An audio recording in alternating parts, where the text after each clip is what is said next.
Amma Naningrum Esos MA. Kelahiran Kebumen 25 September 1982. Pustakawan Balai Penerapan Standar Instrumen Lingkungan Hidup dan Kehutanan Solo, Jawa Tengah. Amma terlibat sebagai pengurus IPI dan pernah terlibat menjadi anggota IFLA pada tahun 2010 sampai dengan 2012. Ia meraih Erasmus Mundus Scholarship Award tahun 2009 dan pemenang dalam ajang pustakawan berprestasi tingkat Provinsi Jawa Tengah pada tahun 2021. Salah satu inovasi unggulannya adalah pembuatan komik digital untuk anak usia dini dan anak usia sekolah dengan tema mitigasi bencana dan pelestarian lingkungan untuk bumi yang lebih baik. Assalamualaikum warahmatullahi wabarakatuh. Salam sejahtera untuk kita semua. Kepada Dewan Juri yang saya hormati dan kepada teman-teman seperjuangan yang saya banggakan, kali ini saya akan membahas tentang persepsi dan konsep repository open access versus closed access. Perkenalkan, saya Amananingrum Esos MA, pustakawan di BPSI LHK Solo. Saya alumni JIP Unpad dan join Master Degree in Library and Information Science at Digital Library Learning. Saya juga merupakan penulis fiksi dan non-fiksi, dan yang lain bisa dilihat di layar. Sebelumnya perkenankanlah saya untuk menguraikan tentang apa yang saya kerjakan sebelumnya, yaitu saya bekerja di BPSI LHK Solo, dan yang sebelumnya itu berdasarkan Undang-Undang Nomor 21 Tahun 2009, BPSI LHK Solo itu sebenarnya lembaga BPTPDAS, tapi karena reformasi birokrasi yang terjadi jadi berubah dan terpecah menjadi dua, di mana para penelitinya pindah ke BRIN dan yang lainnya tetap di KLHK. Berdasarkan Permen RHK RI nomor 25 tahun 2001, lahirlah BPSI LHK Solo. Perpustakaan BPTPDAS karena perubahan birokrasi tersebut bertransformasi menjadi perpustakaan BPSI LHK Solo, dan otomatis pustakawannya harus ikut bertransformasi. Sebelum transformasi, pustakawan lembaga penelitian dan pustakawan, saya merupakan pustakawan lembaga penelitian dan pustakawan teoritis yang bekerja di belakang layar. Tetapi sesudah bertransformasi, saya berubah menjadi pustakawan sebagai agen literasi dan agen percepatan SDGs, maju sebagai garda terdepan hingga tingkat tapak dan bertemu masyarakat di garis terdepan.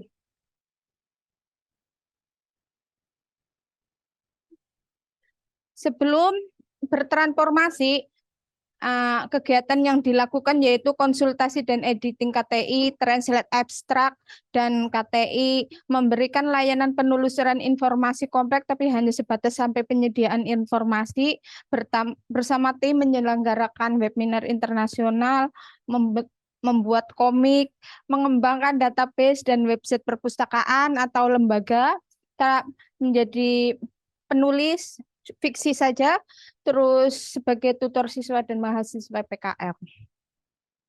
Setelah bertransformasi, saya menjadi agen literasi dan agen percepatan perwujudan SDGs, memberikan layanan penelusuran informasi kompleks dan berdiskusi dengan pengguna, terus menyelenggarakan Inafor Stream Tree dan menjadi section editor, language editor, dan layout editor, dan sukses menerbitkan IOP Conference Series Art and Environment Science, memberi konsultasi dan pengembangan OJS, penulis fiksi dan non-fiksi, dan menjadi tutor universitas terbuka. Nah, sebelum sebagai agen literasi dan percepatan SDGs yang dilakukan yaitu identifikasi dan inventarisasi data dan kebutuhan masyarakat. Terdapat 9 poin, yang bisa dilihat salah satunya yaitu mereka membutuhkan peningkatan literasi lingkungan, perlunya kemudahan akses kesehatan, dan perlunya air pada musim kemarau, dan seterusnya.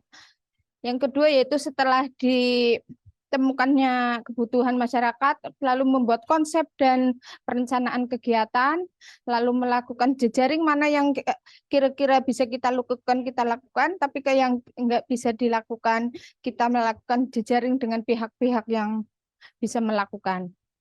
Terus pelaksanaan kegiatan dan membuat laporan kegiatan ke para pihak sehingga perwujudan tujuan yang ingin dicapai bisa dicapai. Nah, salah kegiatan yang dilakukan yaitu membuat cerita bergambar untuk anak usia dini dan anak usia sekolah, baik dengan tema waspada terhadap orang lain, tema keseharian, tema kesehatan, dan mitigasi bencana. Selain itu juga membuat buku, baik itu buku fiksi dan non-fiksi, terus artikel ilmiah dan artikel populer.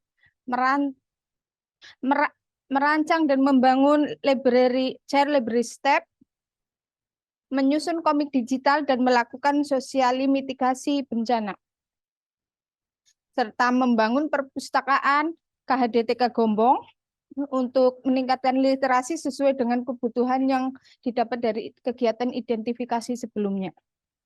Terus peningkatan literasi dan pemenuhan kebutuhan informasi dan koleksi bagi pengguna perpustakaan PPSI LHK Solo, sehingga pengguna yaitu yang berupa yaitu para pengendali ekosistem hutan dan para pengendali lingkungan hidup, mereka sukses menormalisasi ekosistem lingkungan dan membuat beberapa ekosistem di wilayah kawasan hutan yang pada akhirnya mereka meningkatkan taraf hidup kesejahteraannya dengan membuka lowongan pekerjaan di sekitar ekosistem ekowisata.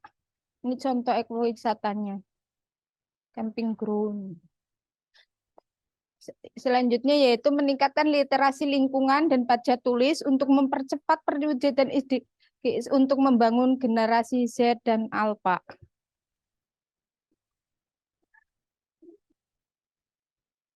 Yang selanjutnya yaitu meningkatkan literasi kesehatan bagi masyarakat sekitar kawasan hutan.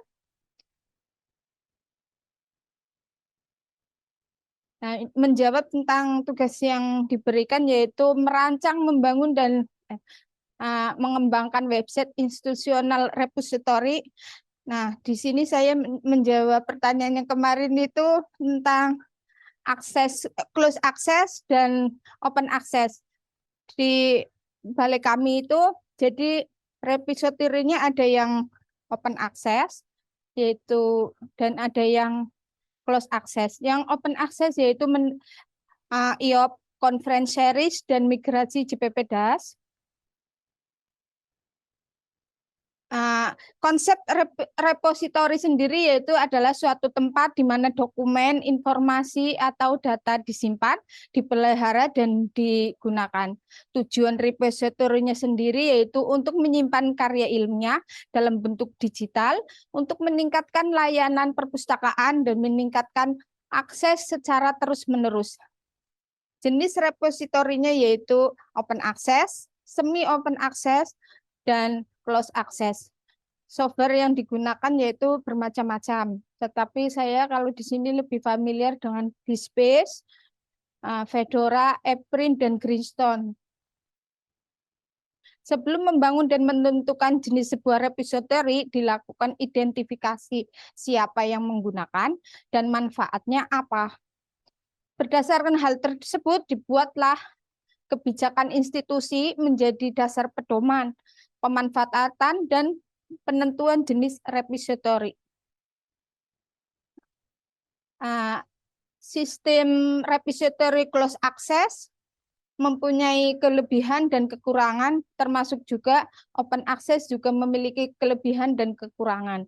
Kelebihan dari close access yaitu keamanan yang terjamin, minimalisir plagiarisme, Biaya penerbitan dibayar oleh pembacanya. Kalau kekurangannya yaitu filenya di password, jadi tidak semua orang bisa mengakses, bahkan harus menjadi anggota saat harus mendapatkannya, dan terkadang membayar untuk mendapatkan full aksesnya, dan pengguna yang mengakses jumlahnya terbatas karena membayar. Terus kelebihan dari open access bisa diakses kapanpun, dimanapun, dan oleh siapapun. Pengguna bisa mengakses full teks, dapat meningkatkan jumlah kutipan bagi penulis gratis, tidak perlu login, dan disinyalir membantu mengembangkan iptek. Kekurangan open access yaitu bentuk penghargaan terhadap penulis hanya dalam bentuk pengutipan, rendahnya proses keamanan, rawan plagiarisme, terkadang juga perlu membayar mahal untuk menerbitkan karyanya, memerlukan server data yang lebih mumpuni dan memori yang lebih besar, diperlukan bandwidth internet yang lebih besar. Solusi untuk kekurangan, datang ke perpustakaan. Untuk yang close access, datang ke perpustakaan untuk mendapatkan akses gratis. Karena biasanya perpustakaan memiliki koleksi dan akses terhadap file-file full text-nya. Menghubungi penulis langsung untuk memperoleh izin, akses secara penuh tanpa harus membayar. Open access, solusinya yaitu pengelola sebaiknya sering mengupdate software agar lebih terjaga keamanannya, terus menambah kemampuan kerja server dengan memori yang mumpuni, menambah bandwidth internet agar lebih kencang, terus memberi solusi dan user education kepada pengguna dan masyarakat perihal menghindari plagiarisme, dan memberi sosialisasi pentingnya haki. Kalau saya disuruh memilih close access apa open access, ya itu tergantung dari kebijakan yang dikeluarkan oleh lembaga. Karena keduanya itu tidak bisa dibandingkan, karena memiliki kelebihan dan kekurangannya tersendiri. Penentuan penggunaan itu tergantung kepada kebijakan lembaganya yang seperti saya sebutkan tadi. Pustakawan BPSI LHK Solo ikut mewujudkan percepatan 13 program SDGs dari 17 program SDGs yang ada, yaitu tanpa kemiskinan dan tanpa kelaparan. Karena dengan membuka lowongan pekerjaan di ekowisata di daerah sekitar kawasan hutan, tentunya itu akan memberikan pendapatan. Kehidupan sehat dan sejahtera dengan mengadakan kegiatan pengobatan gratis dan senam sehat yang dilakukan secara berkala, tentunya akan memberi kehidupan yang sehat dan sejahtera bagi masyarakatnya. Yang keempat yaitu pendidikan berkualitas dengan membuat perpustakaan KHDTK di sekitar kawasan hutan. Air bersih dan sanitasi yang layak itu jadi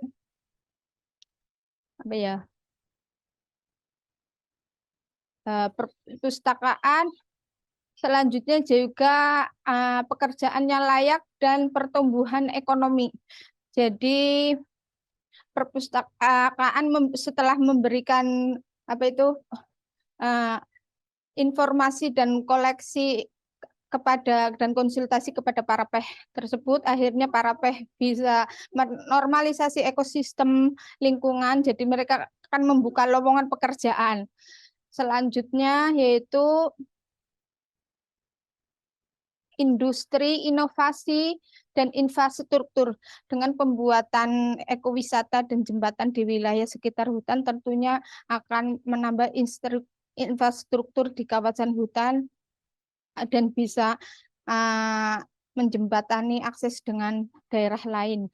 Terus berkurangnya kesenjangan, jadi dengan fasilitas-fasilitas yang ada, daerah yang terisolasi bisa lebih terjangkau. Penanganan perubahan iklim dan ekosistem daratan tentunya, dan perdamaian, keadilan, dan kelembagaan yang tangguh. Jadi dengan semua yang dilakukan, BPSI LHK Solo menjadi lembaga yang tangguh, mandiri, dan dipercaya oleh masyarakat. Yang terakhir yaitu kemitraan untuk mencapai tujuan. Semua kegiatan dilakukan dengan mitra kepada dengan pihak lain. Terima kasih dan sehat selalu untuk kita semua.